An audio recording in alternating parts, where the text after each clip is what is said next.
સમાચારો પર નજર કરીએ તો સુરેન્દ્રનગરના ગુજરાત હાઈકોર્ટના નવા પરિપત્રના વિરોધમાં વકીલોએ એક દિવસની હડતાળ પાડી અને ઉગ્ર વિરોધ નોંધાવ્યો છે। સુરેન્દ્રનગર ડિસ્ટ્રિક્ટ કોર્ટ બહાર બાર એસોસિએશનના સભ્યો કોર્ટ ડ્રેસમાં એકત્ર થયા અને નવા નિયમો સામે પ્રદર્શન કર્યું। વકીલોનો આક્ષેપ છે કે ફોન્ટ અને પેપર સાઇઝ અંગેના જે નવા નિયમો છે તેના કારણે કોમ્પ્યુટર અપડેટ કરવા તેમજ પેપર માર્જિન સેટિંગ માટે વધારાનો ખર્ચ અને મુશ્કેલી ઊભી થશે।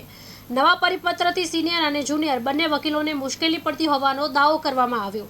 વકીલોએ ઠરાવ પસાર કરી નવો પરિપત્ર રદ કરી જૂની પદ્ધતિ યથાવત રાખવાની માંગ કરી છે। એક દિવસની હડતાળ દરમિયાન માત્ર અર્જન્ટ અને યુટીપી મેટર્સની કામગીરી હાથ ધરવામાં આવી। વકીલો દ્વારા નવા નિયમ સામેનો વિરોધ યથાવત રાખવામાં આવ્યો છે। હું advocate Praful visa member Surendranagar bar association.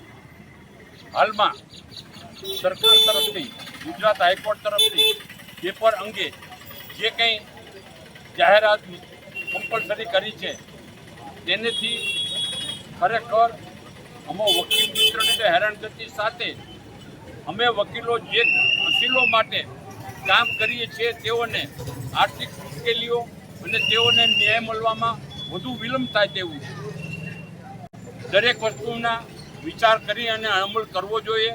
હવે A4 સાઇઝના પેપરના કારણે માર્જિનના કારણે તેનું લખાણ ને સ્પેસના કારણે અને તેના ટાઈપના ખર્ચ અને તે માટે વકીલો પાસે પણ અત્યારે તે અંગેની સુવિધા નથી। દરેક વકીલ એટલા સક્ષમ હોતા નથી। મારું નામ ઘનશ્યામસિંહ ઝાલા, પ્રમુખ સુરેન્દ્રનગર બાર એસોસિએશન। નામદાર ગુજરાત હાઈકોર્ટ દ્વારા જે સ્પેશિયલ ફોન્ટ અને સ્પેશિયલ A4 સાઇઝના પેપર અને સ્પેશિયલ માર્જિન સાથેનો જે ફરજિયાત પાલનવાળો જે પરિપત્ર ઇસ્યુ કરવામાં આવેલો છે તેનો સુરેન્દ્રનગર બાર એસોસિએશનના તમામ વકીલ મિત્રો સખત વિરોધ નોંધાવે છે।